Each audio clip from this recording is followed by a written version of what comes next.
Jesus, ensina-nos, Senhor, a ouvirmos a Tua voz, a crescermos na Tua palavra, Senhor, em nome do Senhor Jesus. Dá-nos espírito de revelação e espírito de sabedoria. Amém? Amém. Glória a Deus. Então, na última aula, que foi em novembro, né? Em dezembro a gente não fez por conta ali das agendas e tal, ia ficar tudo muito corrido, muito em cima, porque na última aula ficou faltando a parte da escatologia, que é as últimas coisas, né? Que é a parte final também das crenças essenciais. Então, a gente tem falado sobre crenças essenciais. O que são crenças essenciais? São coisas que são fundamento da fé cristã e que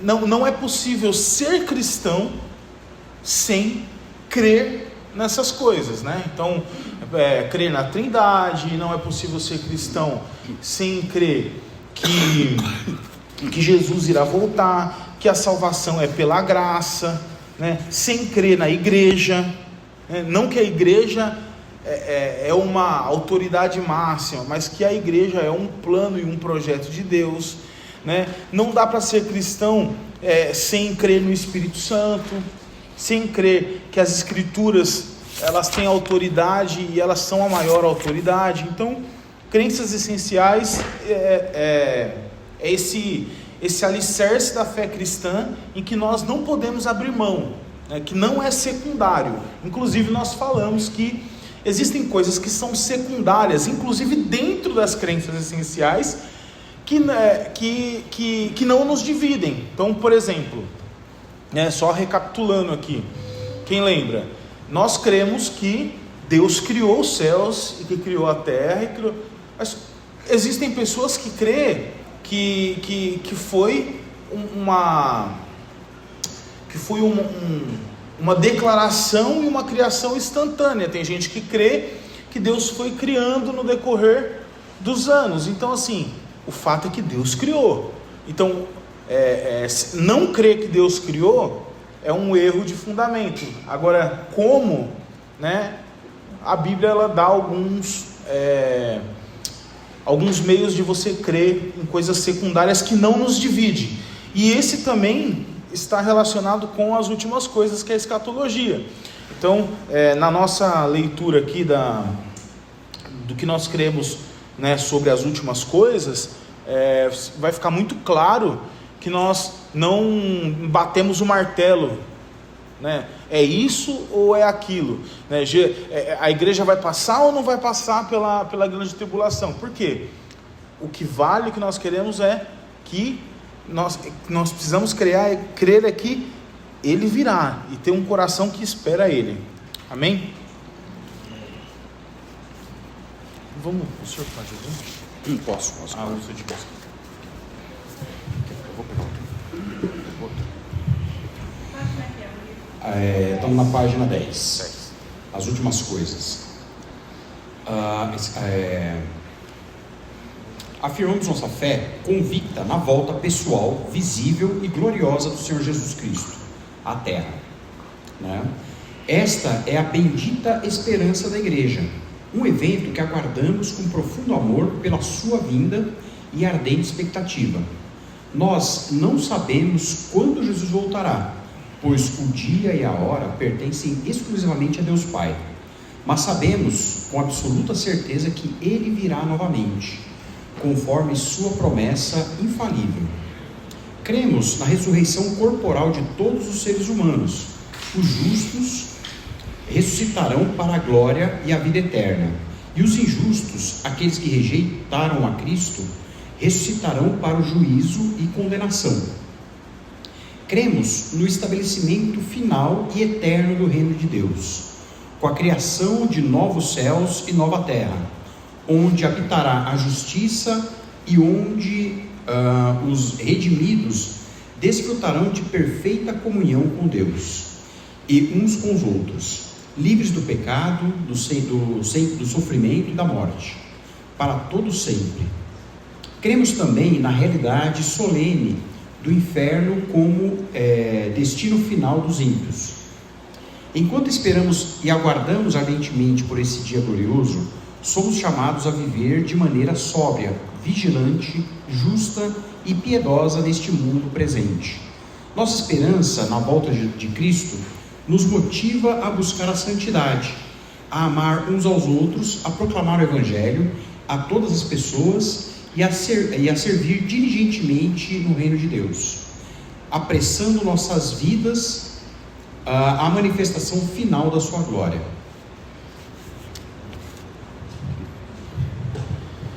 Amém. Então, como eu disse, né, no começo, essa confissão de fé faz uma distinção entre o que é essencial e o que é secundário, né? Então nós cremos que, como cristãos ortodoxos que amam igualmente a Bíblia, podem chegar a diferentes conclusões sobre a cronologia, né, o tempo das coisas, como acontece, os detalhes dos eventos futuros. Nosso objetivo não é resolver todas essas disputas. Existem muitas disputas com vamos dizer aí que mais de meio século de disputa. Então, por essa razão, a nossa intenção não é resolver uma discussão de meio século, né? Mas de trazer um entendimento de qual é o nosso coração perante a verdade de que Cristo virá. Então, por essa razão, nossa confissão ela não toma uma posição oficial sobre questões que são historicamente debatidos, como tribulação, arrebatamento, milênio, simbolismo ou literalismo. Então, assim, se o Apocalipse é simbólico ou literal, se o milênio, o milênio já começou ou vai começar depois, né? Se a igreja vai passar pela grande tribulação ou não vai passar. Essa não é a intenção aqui escatológica, até porque nós precisaríamos, até para expor todas essas verdades, nós precisaríamos de um ano inteiro falando sobre isso, tá? Então, em vez disso, nós focamos firmemente no que as Escrituras apresentam como essencial e inegociável para a fé cristã. O que é essencial e inegociável? Que Jesus voltará, então, pessoalmente, visivelmente, em glória. Isso é essencial. Jesus vai voltar. Não tem como ser cristão e não crer nisso, né? E que os mortos ressuscitarão, então, corporalmente, tanto justos quanto injustos. Então, há uma necessidade, porque todos vamos comparecer diante do tribunal de Deus. Então, nós precisamos crer nisso, porque para ser cristão, o reino de Deus será plenamente restaurado em novos céus e nova terra. Isso, a Bíblia ela afirma piamente, né, que o reino, a nova Jerusalém descerá dos céus, né, novos céus e nova terra, não haverá mais choros, não haverá mais lágrimas, mas também haverá ranger de dentes. O inferno será o destino final, e um final injusto para os ímpios. Então são coisas que não dá para abrir mão, e nós devemos aguardar sua vinda de forma vigilante, né? Sóbria, esperançosa, vivendo em santidade e proclamando o Evangelho. Então, nós afirmamos nossa fé convicta na volta pessoal, visível, gloriosa de Jesus na terra, né? Esta é a bendita esperança da igreja. Então, a igreja existe para um fim. Então, é o que eu até preguei sobre isso, eu não sei se foi em novembro, né? Mas o motivo pelo qual todas as coisas, pelo que os tempos acontecem, porque, vamos lá, qual que é a ideia de tempo? O tempo é cronológico, né? Começo, teve um começo, e o tempo está correndo para um lugar, para um fim. E o que é a escatologia? Um fim é Cristo. Então, o final de tudo é Cristo. Então, qual que é o final da igreja? Qual que é a esperança da igreja? O que a igreja espera? O que a igreja tem como vista, né? Como que é o coração da igreja que ama o Senhor Jesus? É que ama a sua vinda, que espera a sua vinda, que deseja a sua vinda.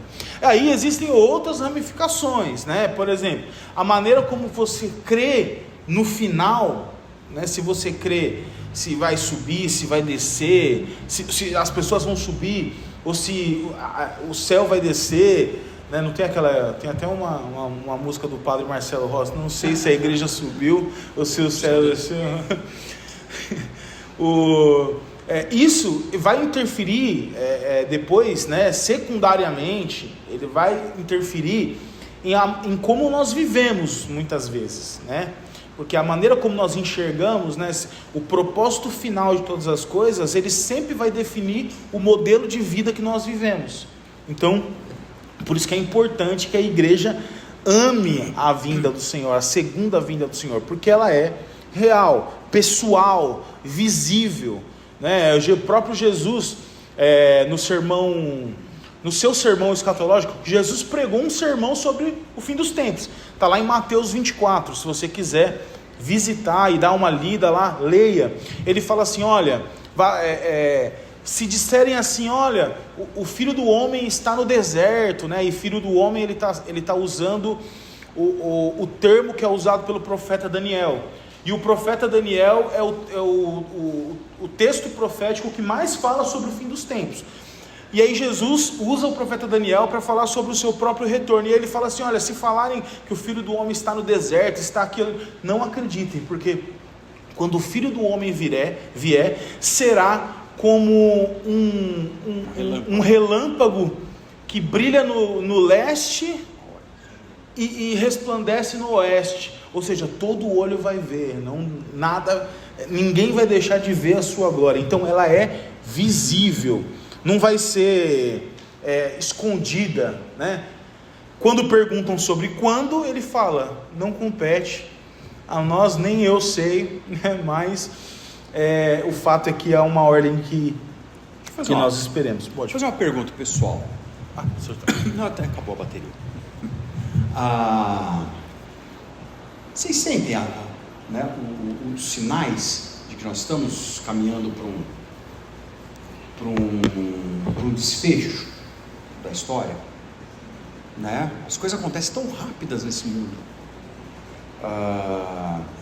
e é importante, né? Nós sabemos assim, puxa, essas coisas tão agitadas, né? Tanta novidade, tanta coisa que acontece no mundo, né? Para nós sabermos assim, está apontando para um desfecho, está apontando que Cristo voltará. Não sei se vai voltar na minha geração, né? Não sei se vai voltar na geração do Henry, mas pode voltar amanhã.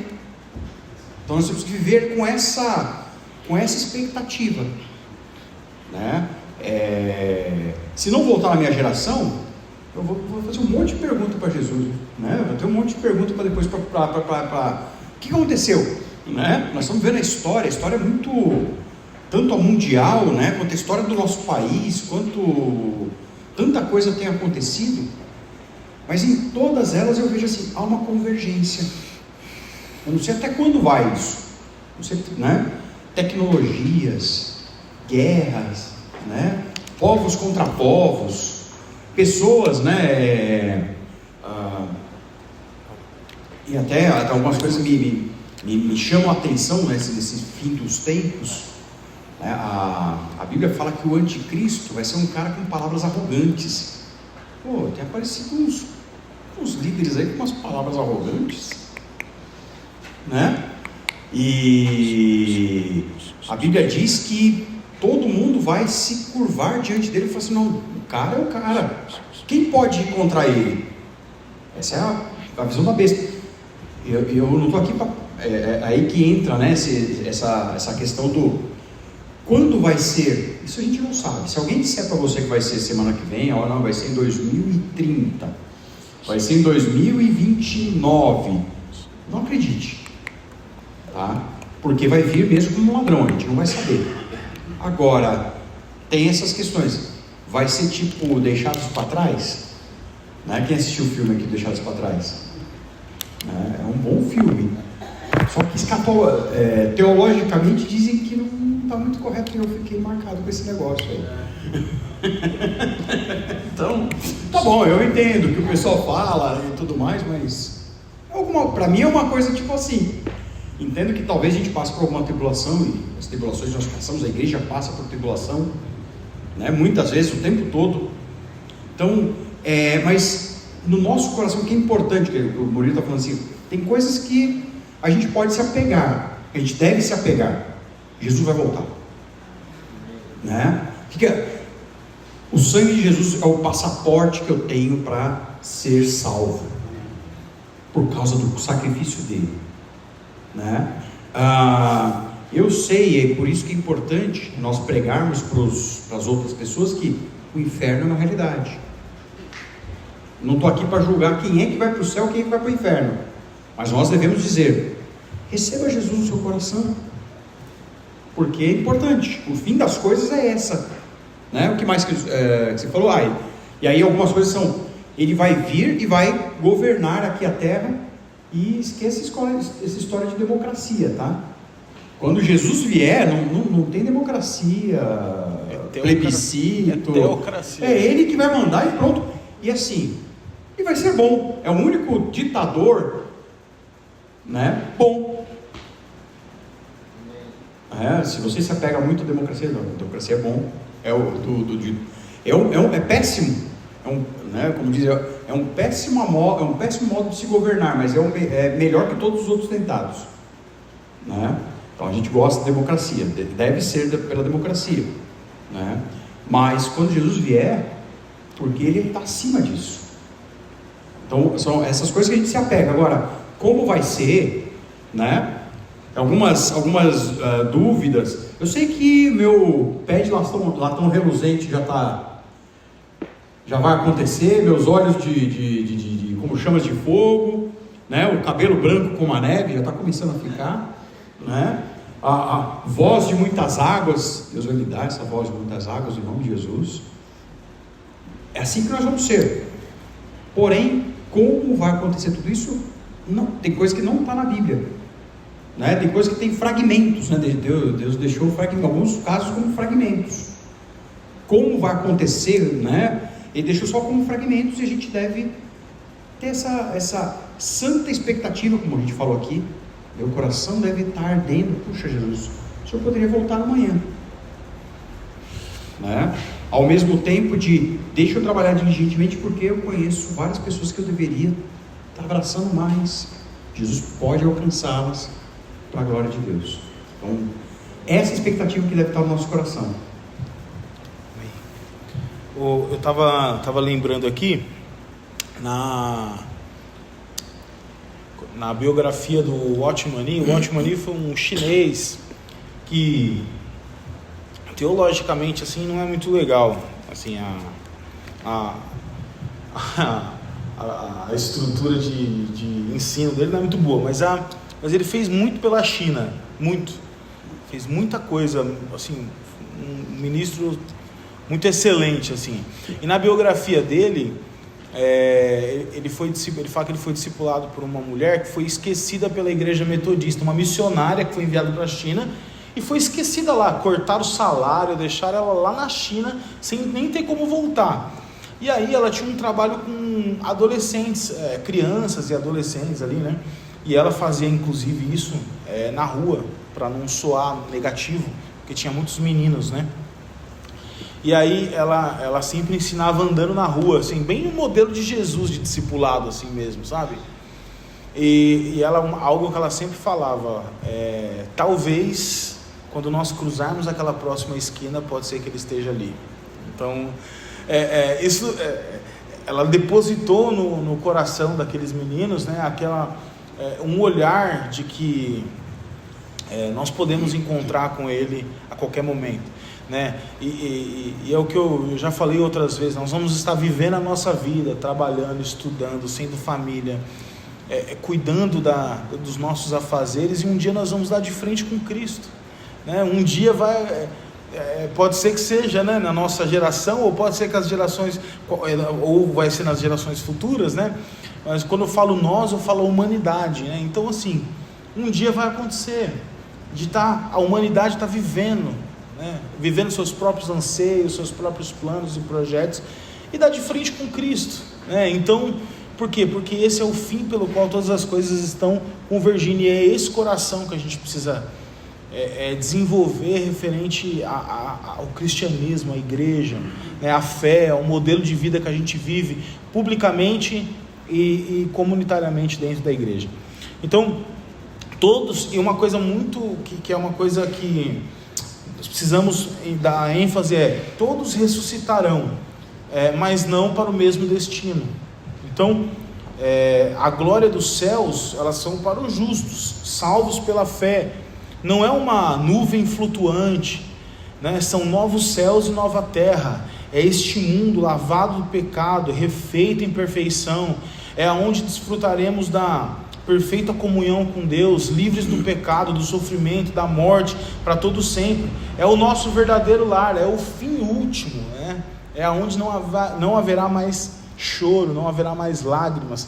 Essa é a glória do céu. E também alguns ressuscitarão para a condenação, né, que é o inferno, para os injustos que rejeitam a Cristo. É uma realidade solene. Não falamos disso com alegria, né, mas temor e urgência. É a consequência trágica e justa de escolher viver separado de Deus. Então, por que haverá? O inferno é a ausência de Deus, irmãos, é a ausência de Deus. E por que haverá? Por que na verdade, quando o homem peca, isso é bem interessante. Lá no Jardim do Éden, quando o homem peca, que ele come da árvore do conhecimento do bem e do mal, Deus coloca um anjo para cuidar da árvore da vida. Por quê que Deus coloca um anjo para cuidar da árvore da vida? Porque a partir do momento que o homem pecou e decidiu viver ausente de Deus, autônomo, né? Agora eu tenho conhecimento, eu posso ser como ele é, né? Então Deus não deixou que comesse da árvore da vida por graça. Por quê? Porque você imagina, a árvore da vida é a vida eterna. E a árvore do conhecimento do bem e do mal é a ausência de Deus. Então isso simbolizaria o quê? Uma eternidade sem Deus. Então Deus, por graça, não deixou. E aí depois nós vamos ver lá em Apocalipse, que ele fala que ao vencedor dar-lhe-ei o direito de comer do fruto da árvore da vida, né? Por quê? Porque Jesus redimiu todas as coisas, porque ali vai ser um ambiente novo, novos céus e nova terra. Então aí nós temos que ter esse coração de que nós somos salvos pela graça. E salvos de quem? Salvos de nós mesmos, para viver uma eternidade com aquele que nos criou. Então esse é o coração do cristão, né? É por isso que nós encaramos o discipulado, é por isso que nós encaramos viver em comunidade, é por isso que nós encaramos romper com a iniquidade, é por isso que nós encaramos viver uma vida aos trancos e barrancos, aos capotes e aos levantares, né? A gente encara essa, por quê? Porque nós temos ciência, consciência, fomos convencidos do pecado, da justiça e do juízo, que é o que o Espírito Santo fez. Amém? Então a escatologia não é satisfazer a nossa curiosidade, ela é para transformar o nosso caráter. O que vai acontecer define como nós vivemos. Então, porque sabemos que temos um fim em Cristo, então nós decidimos viver diferente, aguardando Ele. Então é o que eu falo, a maneira como você enxerga o futuro determina como você vive hoje. Amém? Amém. Com isso nós finalizamos as doutrinas essenciais, e agora a gente vai partir para as nossas, um título aqui que chama Nossas Doutrinas, que tem algumas ordenanças, e essas ordenanças são sacramentos, né? São coisas sagradas que Jesus instituiu, tá? Pode ler? É que ordenanças até o batismo. Ok. As ordenanças. Reconhecemos que nosso Senhor Jesus Cristo instituiu 2 ordenanças para serem observadas por sua igreja até a sua volta. A primeira é o batismo. Cremos que o batismo bíblico é o credobatismo, ou seja, O batismo de indivíduos que professam pessoalmente arrependimento dos seus pecados e fé em Jesus Cristo como Senhor e Salvador. Ele é administrado por imersão em água, em nome do Pai, do Filho e do Espírito Santo, conforme o mandamento e o exemplo de Cristo e da igreja primitiva. O batismo é um ato público de testemunho e confissão de fé, um sinal visível da graça invisível de Deus, que opera a salvação e a regeneração no crente através do Espírito Santo. É fundamentalmente um ato de obediência ao Senhor Jesus e um poderoso símbolo de identificação do crente com Cristo em sua morte para o pecado e sua ressurreição para uma nova vida. Assim, o batismo evidencia uma fé salvadora em Cristo Jesus e serve como porta de entrada para a membresia na igreja local. Amém.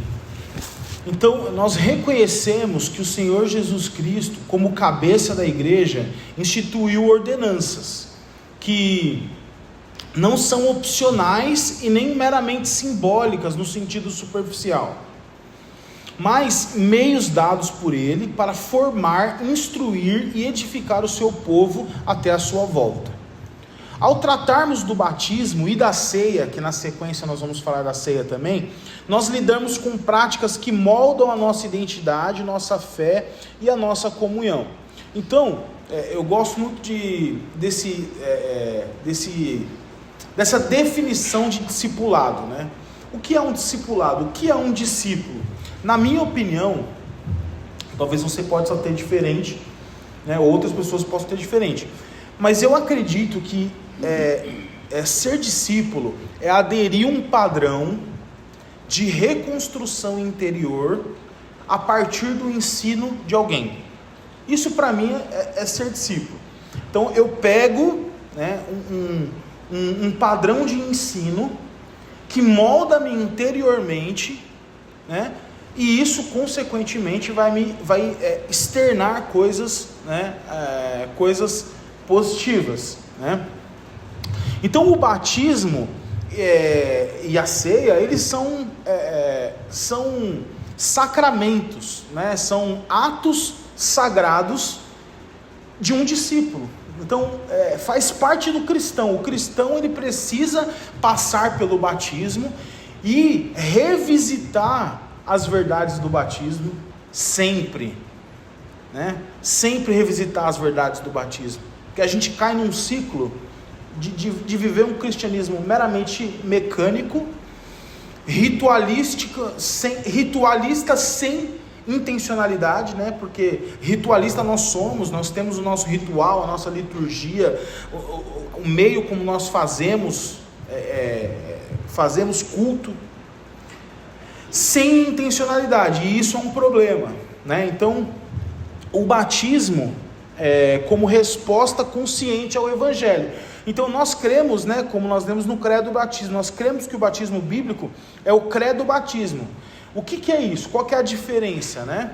Tem o pedobatismo, que a Igreja Católica ela fala que é o pedobatismo? É o batismo por aliança. Então assim, se eu sou cristão e eu tenho um filho, eu batizo a minha criança e agora ele também é salvo, né? Mas nós cremos, e a igreja presbiteriana também crê no pedobatismo. Agora, nós cremos como os batistas, como os pentecostais, como igreja carismática que somos, nós cremos no credobatismo. Por quê? Eu preciso crer naquilo que eu estou fazendo. O batismo, ele não é um evento, não é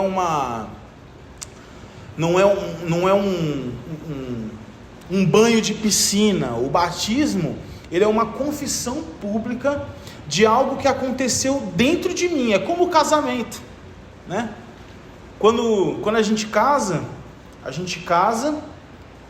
porque aconteceu algo dentro da gente. A gente se apaixona, né? Começa a amar, e aí eu tenho que dizer publicamente, né, que agora eu estou casado.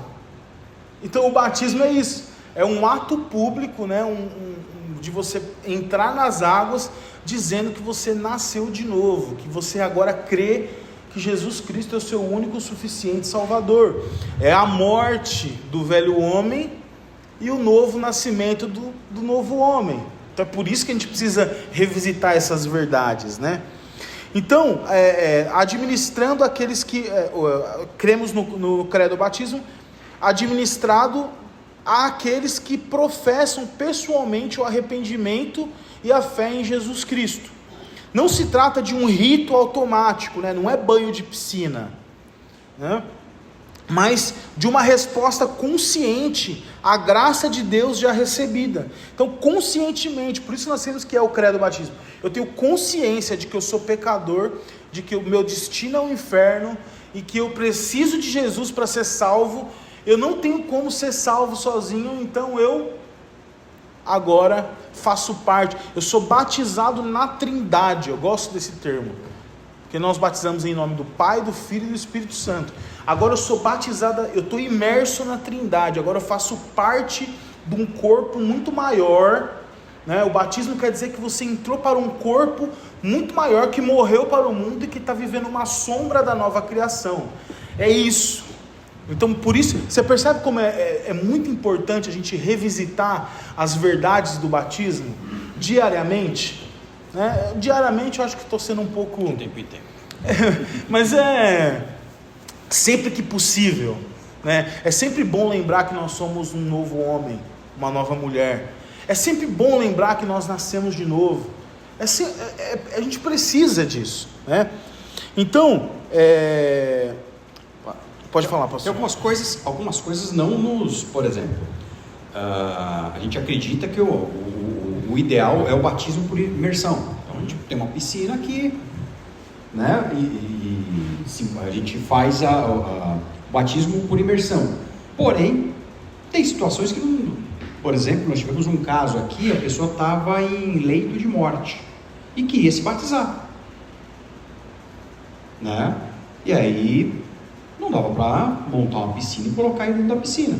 Então passou a água, orou e batizou ele, né? Então tem coisas assim que não é, né? Não é tão Caxias assim, né? Agora, sempre que possível, nós podemos fazer desse jeito. Tem pessoas que falam, não, pode ser por aspersão. Acho que não tem nenhuma igreja, né? Só o pé do batismo que faz, né? Só o pessoal, pé do batismo vem de pediatra, né? Vem de criança, né? Você batizar as crianças. A gente não batiza a criança, a gente apresenta as crianças para a igreja, até ela tomar a decisão dela se batizar. Por isso nós cremos nesse credo batismo, ou seja, é um batismo porque eu criei, eu acreditei, eu né, confessei Jesus. Tá? Então, por exemplo, essa questão da imersão ou da aspersão, isso não faz tanta diferença para nós. Sempre que nós vamos batizar por imersão, até porque o nome batismo... Se possível, né? O batismo significa você imergir, né? Esse é a origem da palavra batismo, significa você imergir em algo, né? Então, por isso que nós fazemos dessa forma. Uma coisa que eu lembrei aqui no livro O Homem do Céu, é o livro do irmão Yun, um chinês também. Hoje eu estou citando chinês, né? Os chineses estão invadindo tudo. Até o Evangelho. O irmão Yun foi um homem de Deus. Ele é um homem de Deus, acho que ele está vivo ainda. Mas assim, no começo de 80, ali a China já vivia uma repressão religiosa, né? Ali a igreja é controlada e tal, e eles vivem como igrejas domésticas, né? E ele foi preso por pregar o evangelho. É um livro, uma biografia linda, muito bom, né? Atos, parece Atos dos Apóstolos há pouco tempo, na China. E ele fala que quando ele estava preso, ele pregava lá, né? Tudo, eles recebiam meio copo de água por dia só. E aí ele, junto com alguns irmãos que já eram cristãos, eles ficaram sem beber água alguns dias para poder fazer um batismo com uma quantidade um pouco legal de água, porém aspersão em um irmão que se converteu na pregação lá. Então A gente não pode ser Caxias, porque e se acontecer um dia de não ter a imersão, né? Você vai deixar de batizar? Não, a gente precisa batizar. Né? Deixa eu fazer uma pergunta. Sim. Pode ser dúvida de alguns. Na questão do batismo, você está falando da consciência, né, para poder reconhecer Jesus. Qual que é a data que a igreja determina essa consciência? A idade? Com que idade? A idade. Isso varia muito, né? Algumas igrejas estipulam uma idade, né? Alguma coisa tipo 12 anos, né? Mas vamos entender porque pessoas têm maturidades diferentes em idades diferentes. Então, muitas vezes o pastor, né? Nós vamos conversar com a criança. Dificilmente a criança vai vir pedir para se batizar, né? Creio, né? Se não for da vontade do Espírito Santo também. Então, acho que tem bastante disso. Então, mas nós vamos, acho que o principal é isso, né? Saber se a criança tem consciência do pecado, de que ela é pecadora e que ela precisa de Jesus, ela tem entendimento de que Jesus é o Senhor e Salvador dela. Pergunta: todos aqui são batizados? Todos são batizados aqui, irmãos? Somos, né? Batizados? 3 anos? A sua família é católica? Tá. Não. Outra pergunta. É uma boa pergunta, né? É uma boa pergunta. Na verdade, sim. Nós cremos nesse credo batismo, do levantar a mão, do confessar Jesus como Senhor e Salvador. E de alguma forma, na igreja, na congregação, você dizer: nós vamos ter um evento, como um casamento com Jesus, né? Onde nós vamos professar publicamente: eu sou Jesus. Entendeu? Por isso nós cremos nessa ordenança do batismo por confissão, o batismo como um ato público, como um casamento. A gente coloca uma aliança para dizer que eu sou casado, né? Nós publicamente chegamos para a igreja e falamos: eu sou da igreja, eu sou de Cristo. Então é bom, né? E assim que puder nós vamos ter um batismo em breve. Já tem marcado já a data? Não, mas batismo? provavelmente primeiro semestre. No primeiro semestre a gente deve ter. Então você está convidada já a descer as águas conosco. Amém? Amém. Falou para você perguntar, tá vendo? O Mark Dever, no livro 9 Marcas de uma Igreja Saudável, nos ajuda a perceber que o batismo é uma forma pública de o evangelho ganhar corpo. Então o evangelho, a boa notícia é uma coisa que você recebe interiormente, né? Mas o batismo ele ajuda a ganhar corpo, ganhar visibilidade, né? Então ele não cria a fé. O batismo não vai criar: eu batizei, agora eu creio. Não, o batismo não cria fé. Eu vou batizar para ver se eu consigo me arrepender dos pecados. Não, isso não existe, isso não é dessa forma, né? Mas ele a torna visível. O batismo é a forma visível de mostrar que a fé no Salvador, no soberano, no Rei dos Reis, naquele que tem governo sobre todas as coisas, alcançou o nosso coração, mostrando à igreja e ao mundo que pertencemos a Cristo. Então, ao sermos batizados, nós declaramos que a nossa história agora está ligada à história de Jesus, e que nós não vivemos. Eu falo muito sobre a história de Deus, né? Sempre falo, a história de Deus é a história macro, é a história principal. Então o batismo, o que ele faz? Ele me imerge dentro da Trindade. Agora eu vivo a minha história dentro da história de Deus. Não é que eu batizo e agora eu não tenho mais história. Não, a minha história está conectada à história de Deus. E nós entendemos o batismo como um sinal visível da graça invisível de Deus. Não atribuímos ao ato em si só para salvar. Então não é o batismo que salva, mas confessamos que ele aponta para a obra salvadora que Deus já realizou por meio do Espírito Santo em nós. Assim, o batismo comunica, ensina e reforça aquilo que cremos. Fomos unidos a Cristo em sua morte e ressurreição. O Evangelho não é apenas algo que ouvimos, mas que precisamos ver e viver. O Evangelho ele precisa ganhar materialidade. O cristianismo não é uma filosofia, não é um modelo de pensamento. Ele é visível, ele é tangível. É por isso que a gente se reúne aqui, por isso que a gente dá a mão para o outro, para lembrar que tem irmão do lado. É por isso que a gente ora junto, fala junto, para lembrar que nós temos unidade com a igreja. É por isso que nós cantamos os louvores juntos, entoando em uma só voz, para lembrar o quê? Que não sou eu que faço o culto sozinho, mas que eu pertenço a uma família. Então, o Evangelho, ele precisa ser visto, visível, palpável, tangível. Ele não é uma experiência mística, ele é uma realidade. Então, é muito mais sobre realidade do que uma experiência mística, né? Então, por isso que o batismo, ele é a fisicalidade, é o que é palpável, o que você pode tocar a respeito da fé de uma pessoa. O batismo funciona como uma pregação encenada. Ao descer as águas e emergir dela, proclamamos que morremos para o pecado e ressuscitamos para uma nova vida em Cristo. Você está encenando, mostrando, fazendo, o seu corpo está mostrando aquilo que aconteceu internamente de você e também no reino do Espírito, no reino dos céus. Ao descermos, só falta mais uma estrofe, a gente já vai fazer um intervalinho, tá, gente? Ao descermos batizados, obedecemos diretamente a um mandamento de Cristo. Essa obediência não é legalista, mas ela é amorosa. Então nós não obedecemos por uma lei, não porque eu tenho que me batizar, não. É um ato de amor.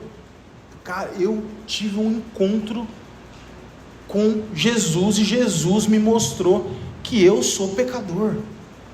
De que eu não dou conta disso aqui, eu não dou conta de viver e ser salvo. Eu dou conta de viver com os meus pecados? Dou.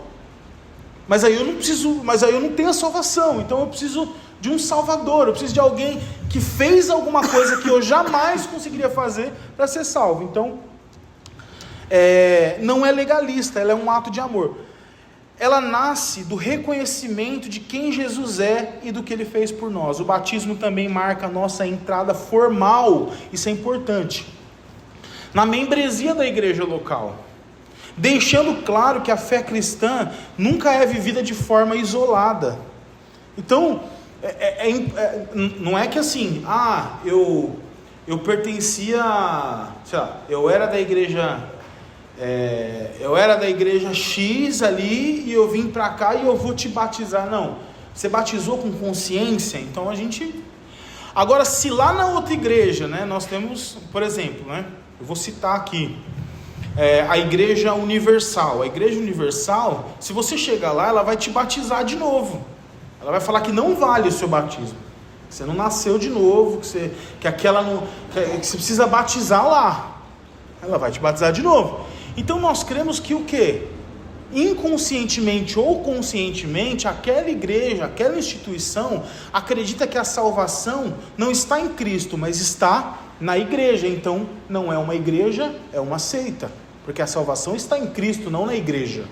Então, se você foi batizado numa seita, ou se você foi batizado sem consciência de que você era pecador e de que Cristo fez para você, então nós realizamos o batismo novamente, tá? E ele determina então a entrada da membresia. Murilo, eu vim da Assembleia de Deus, fui batizado lá. Seja bem-vindo, você é um membro do corpo, vai passar aqui junto, vai entender um pouco melhor o que a gente pensa em igreja, seja bem-vindo, tá?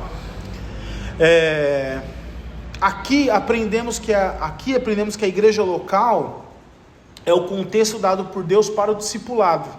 O batismo não é apenas um ato individual, mas é um compromisso mútuo que confessamos nossa fé e a igreja compromete a caminhar conosco e nós com a igreja. Então isso é bem interessante, né?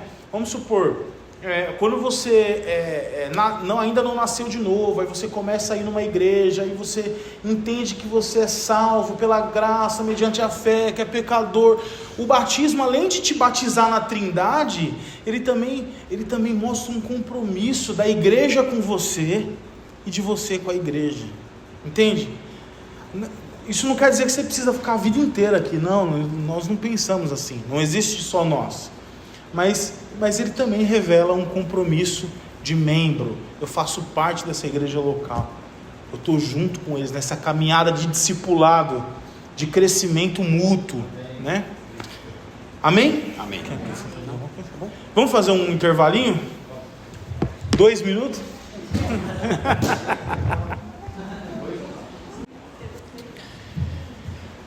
Então vamos agora para a ceia do Senhor.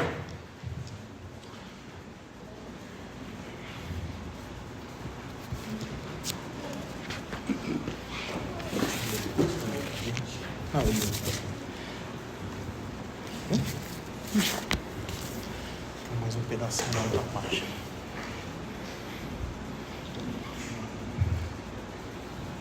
A ceia. Opa. A ceia. Ops. Som. Pronto. A ceia. Jesus instituiu a Santa Ceia para que o povo de Deus continuamente relembre e celebre seu corpo moído, simbolizado pelo pão, e seu sangue derramado, simbolizado pelo vinho, para o perdão dos pecados. A igreja deve celebrar a ceia do Senhor com reverência, autoexame e uma sóbria confissão de pecados, juntamente com um profundo reconhecimento do porquê Jesus morreu e ressuscitou. Nós devemos lembrar especialmente do infinito amor de Cristo pelo seu povo, manifesto em seu sacrifício, da certeza de que nossos pecados foram completamente pagos por meio de sua vida.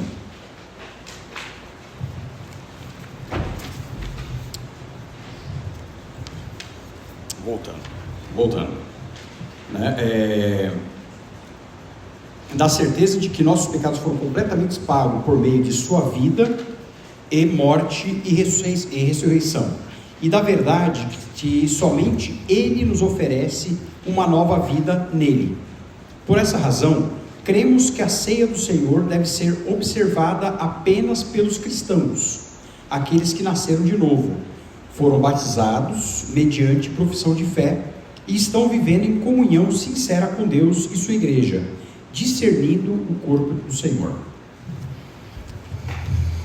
Então nós cremos que Jesus instituiu a ceia para continuarmos nos lembrando e para nós celebrarmos o seu corpo moído e o seu sangue derramado. Ao participarmos da mesa, não apenas olhamos para o passado, mas proclamamos a morte do Senhor Jesus no presente e aguardamos a sua volta futura. A ceia nos recentraliza no Evangelho. Então ela traz a gente para o meio do Evangelho. Ela traz a gente para um lugar onde a gente pode olhar para o passado e que a gente pode olhar para frente. Ela nos lembra que não vivemos da nossa performance espiritual, mas da graça de Cristo.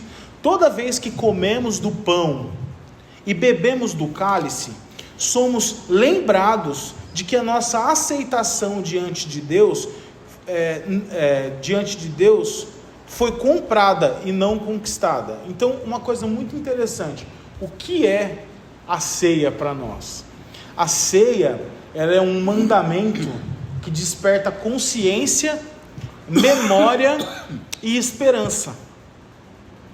Então, na ceia, quando eu como da ceia, irmãos, quando nós fazemos, pensa comigo, Jesus, se eu não me engano é Lucas 22, ali ele faz uma, se eu não me engano é Lucas 22, que depois ele fala sobre que ele não beberá mais do fruto da videira até que esteja no reino e tal. Ele está ministrando ali a última ceia, e que ele fala: fazer isso em memória de mim. Pensa comigo, olha o que é a ceia.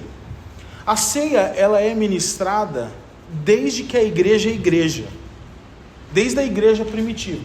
Toda vez que eu e você ceiamos, comemos do pão e bebemos do sangue, nós estamos nos unindo a milhares de cristãos, milhões de cristãos. Todas as vezes que eu e você, como corpo, nós somos o corpo, um corpo de Cristo, um corpo, existe um corpo.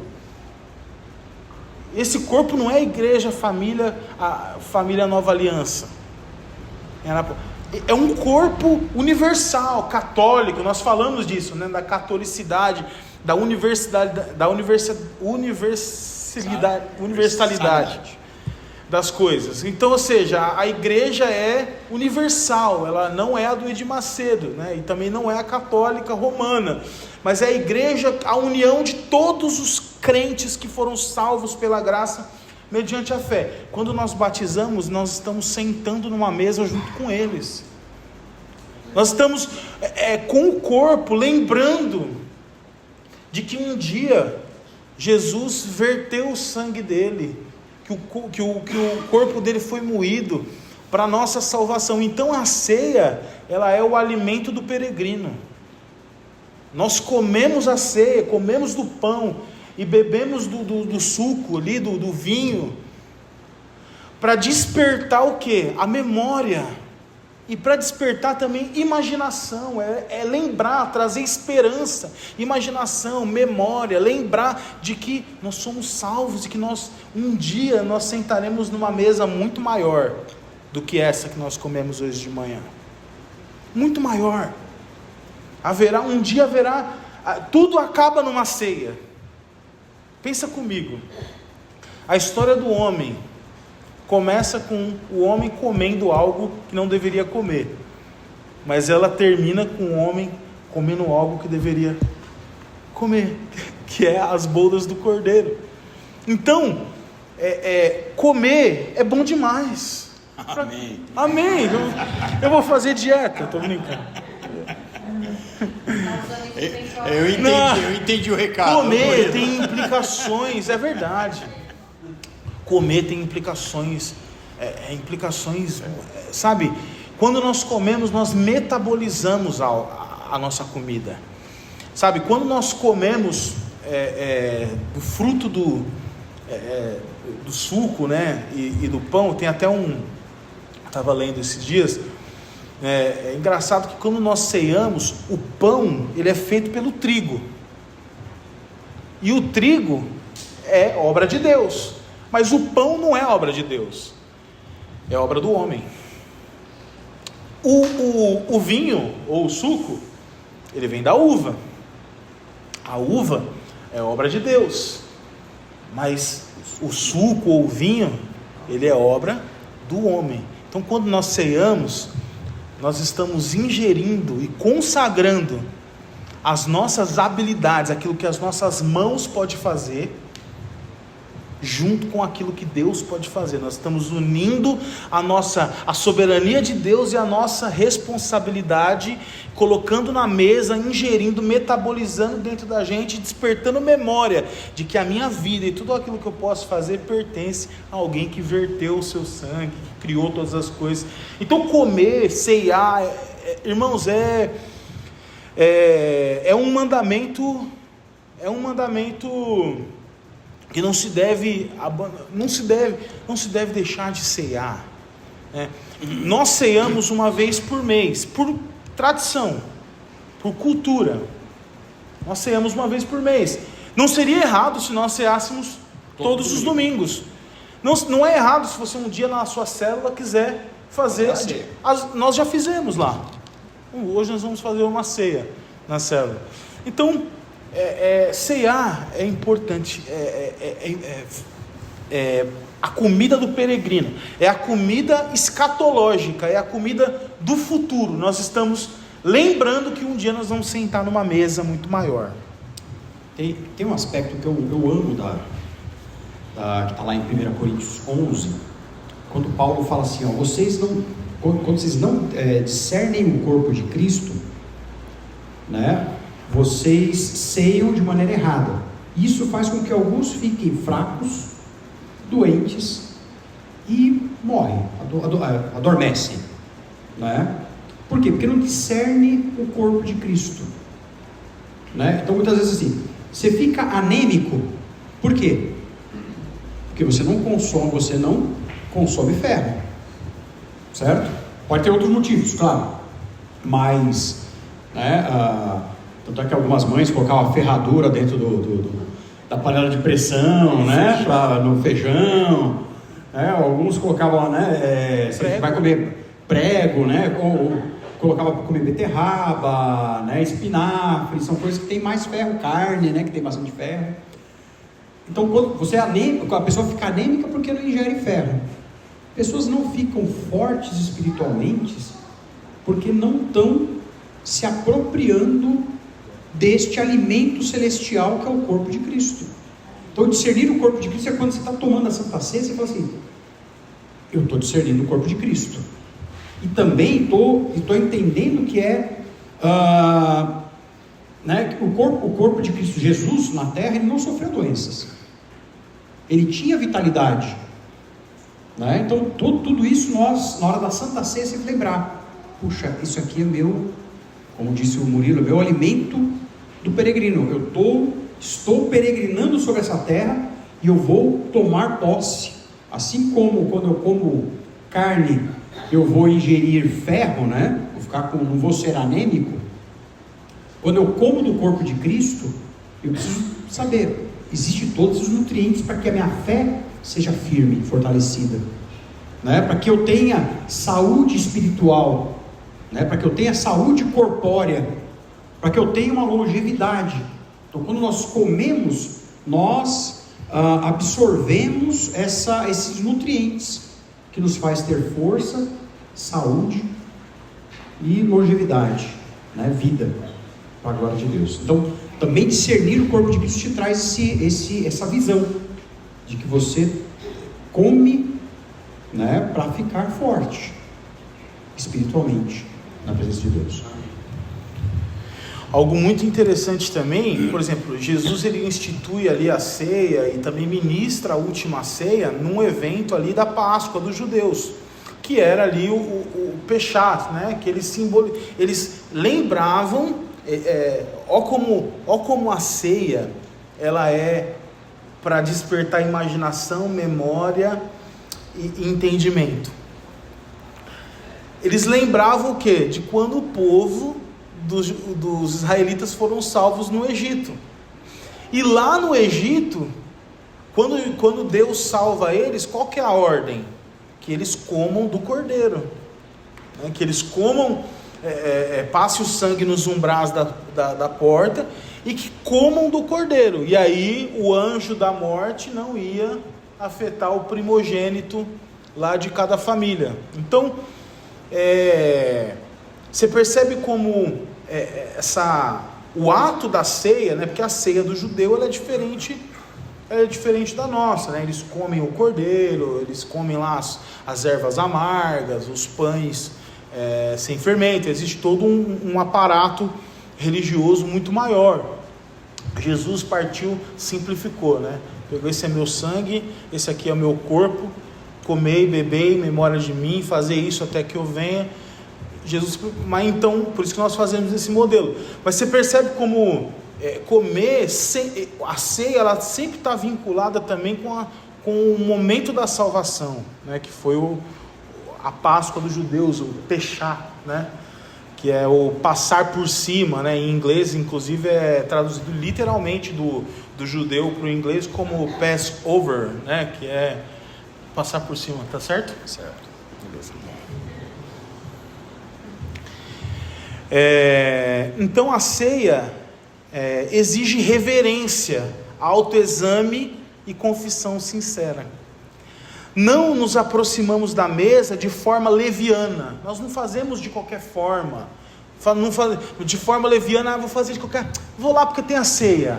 Hoje é ceia, eu não posso faltar. Por quê? Porque é ceia, né? Não. Então a gente vai caindo no automático. Mas nós fazemos conscientes da nossa dependência da graça. Discernir o corpo do Senhor significa reconhecer tanto o sacrifício de Cristo quanto a comunhão com o seu povo. Discernir o corpo, entender o corpo, é entender aquele corpo que foi moído historicamente, que aconteceu, e também o corpo de pessoas, o corpo que é a igreja, né? Então envolve lembrar do sacrifício e envolve da comunhão, né? Eu como junto com você, te dou a mão, oro com você, choro com você, dou risada com você, vivo as suas dores e as suas alegrias. Isso faz parte, isso é ser igreja. Dallas Willard, né, no livro A Conspiração Divina, contribui ao nos lembrar de práticas espirituais moldam em quem estamos nos tornando. Então a ceia, celebrada com fé e sinceridade, nos forma em humildade, gratidão e amor. A ceia, ela desperta humildade, ela desperta gratidão, ela desperta amor. Por quê? Eu estou comendo do corpo e bebendo do sangue de Cristo, porque humildemente eu entendo que eu não dou conta da minha salvação. Amém. Você percebe como está tudo vinculado, o batismo e a ceia? Por isso que Jesus ele ordena de forma sacramental, como algo sagrado a ser feito, o batismo e a ceia, porque ele desperta a humildade, consciência da graça, né? A comunhão com Cristo e com a igreja. Ao participarmos da ceia, reafirmamos que nossa vida está escondida em Cristo e entrelaçada com o seu corpo, que é a igreja. Não comemos sozinho, comemos com família da fé. Por isso, afirmamos que a ceia é para aqueles que nasceram de novo, foram batizados mediante a profissão de fé e vivem em comunhão sincera com Deus e com a igreja local. A mesa do Senhor é também uma expressão prática da disciplina e do cuidado da igreja. Traz materialidade para o evangelho e ao mesmo tempo oferece consolo, suprimento aos que descansam na obra de Cristo, auxiliando na nossa peregrinação, que foi o que eu falei, é a nossa comida. Então a ceia, ela reafirma a nossa comunhão, ela reafirma esse modelo. Aquilo que eu fiz no batismo é reafirmado na ceia. O batismo me insere, o batismo revela fisicamente de que eu faço parte do corpo de Cristo, que eu morri e nasci de novo. A ceia me traz memória, toda vez que eu faço, me traz memória de que eu agora pertenço a um corpo, de que a minha história pertence à história de Deus, de que a graça, se não fosse a graça de Deus, eu não conseguiria progredir. A ceia, ela precisa ser encarada com um apreço, entende? A ceia, ela precisa ser encarada com apreço. Às vezes quando a gente está aqui no louvor, a gente faz tudo muito rapidinho, né? Aí a gente está tocando, aí você está cantando, aí a galera comeu o pão, aí você pega e come o pão depois, aí na hora que o pessoal está bebendo suco, você está comendo pão e tal, e isso particularmente me incomoda um pouco. Eu falo, cara, não é assim que tem que ser feito. Eu preciso parar e olhar, o que eu estou fazendo? Eu preciso discernir o corpo, lembrar, Cristo foi moído. Isso não é automático, isso não pode ser banalizado, isso não pode ser feito de maneira religiosa. Isso tem a ver com religião, mas não a religião que nós conhecemos como nós conhecemos. É o religare de Deus, é a religião verdadeira, é Cristo que nos salvou. Então eu olho para a ceia, eu olho para o corpo, eu olho para o sangue, eu falo, eu estou metabolizando dentro de mim, sabe? Os meus órgãos vão ser supridos por esse alimento que foi feito por Deus, mas foi manipulado pelo homem, porque nós temos esse compromisso mútuo de igreja, de lembrar que nós temos uma aliança em Cristo Jesus, de que um dia Ele virá. Então, você percebe? Não são todas as igrejas que fazem isso. Eu acho muito legal esse negócio de trocar o cálice. Nós temos uma aliança em Cristo Jesus. Ah, mas eu não tenho uma aliança, não tenho amizade com a pessoa que está do meu lado. Porque já ouvi gente falando isso. Eu não troco porque eu acho que... Então, você deveria trocar. Sabe por quê? Para você, nós temos uma aliança. Independente se nós não temos uma grande amizade, independente se ainda não desenvolvemos um relacionamento, não, eu preciso, esse ato da ceia precisa despertar em mim um interesse pelo corpo, o interesse em ter uma grande amizade, o interesse em ter. Então a ceia, ela é profundamente sagrada, né? Nós não deveríamos deixar de ceiar, nós não deveríamos perder uma ceia. A ceia, ela é memorial, ela é o alimento que nos lembra de que um dia nós vamos comer, amém, e beber na mesa no Rei, e Ele terá governo sobre todas as coisas. Amém. Amém. Deu 9h30. Falei que não ia dar para falar dos dons espirituais.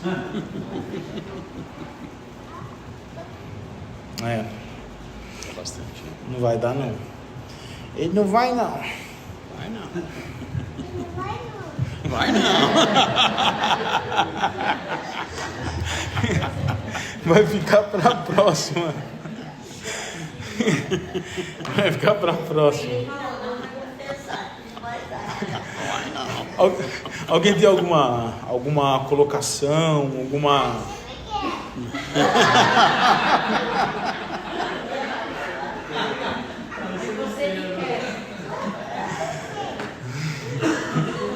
Esses memes, viu? É isso aí, vamos junto.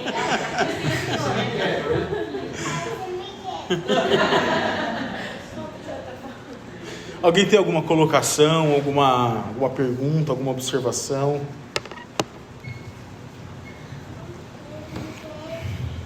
Isso pode ser um mau sinal ou um bom sinal, né? É um sinal que ou todo mundo entendeu tudo, ou que ninguém entendeu nada. O que vocês acham do...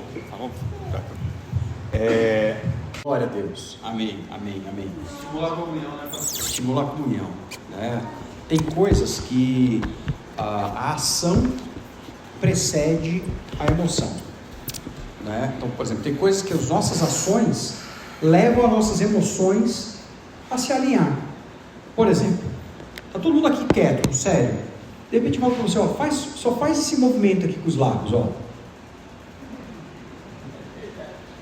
Inevitavelmente você já começa a ficar, opa, estou achando graça de alguma coisa, né? Porque muitas vezes a atitude leva às emoções. Então, óbvio, a vida cristã é uma vida que também você nunca está contente no sentido de acomodado. Nunca nós podemos achar, já cheguei. O apóstolo Paulo, o apóstolo Paulo falava, eu não cheguei ainda, mas uma coisa eu faço, eu prossigo para o alvo, que é Cristo. Eu sei que eu sou pecador, eu sei que eu tenho uma série de coisas que eu preciso melhorar, eu sei que eu já melhorei muitas coisas que eu deveria, que eu não era antes, né? Mas uma coisa eu faço. Então, quando a gente está fazendo a Santa Ceia, dentro da gente fala assim, puxa, isso está ficando mecânico. É o próprio Espírito Santo. O Espírito Santo, quando incomoda, o diabo, quando incomoda, fala assim, você está fazendo mecânica, é melhor você não fazer. O Espírito, isso é o diabo falando. Agora, quando é o Espírito Santo falando, você está fazendo mecânica, que tal mudar isso? Vamos mudar isso? Não vamos fazer mecânica? Trata seu sentimento, olha no olho do teu irmão e deseja, né, diga mesmo e se comprometa com isso. Eu tenho uma aliança com você, nós somos um em Cristo. E essa atitude, né, vai transformando o nosso coração. Então, se o diabo mandar você parar, você fala assim, opa, eu vou ouvir a voz do Espírito de Deus. Amém. A voz do Espírito Santo diz, eu vou fazer, mas com uma atitude e um sentimento diferente. Porque a palavra diz que eu sou um com o meu irmão. E eu preciso internalizar isso. Eu sou um, eu tenho uma aliança com você. Por isso a gente fala, ó, dá um abraço em pelo menos 10 irmãos antes de ir embora. Né? Dá um abraço, no máximo de irmãos que você puder. Por quê? Estimular, né, os afetos, estimular que você tenha uma aliança com. Nós somos uma família em Cristo Jesus. Amém? Para isso serve a ceia. Troca aliança com o teu irmão. Levanta o cálice, lembra que é o corpo de Cristo, lembra que é o sangue de Cristo, que serve de alimento para a tua caminhada ser mais firme, que você tenha um discernimento do corpo de Cristo, que somos, né, cada um de nós fazemos parte do corpo de Cristo, e essa realidade não seja simplesmente na mente, mas seja internalizada no nosso coração, para a glória de Deus. Amém.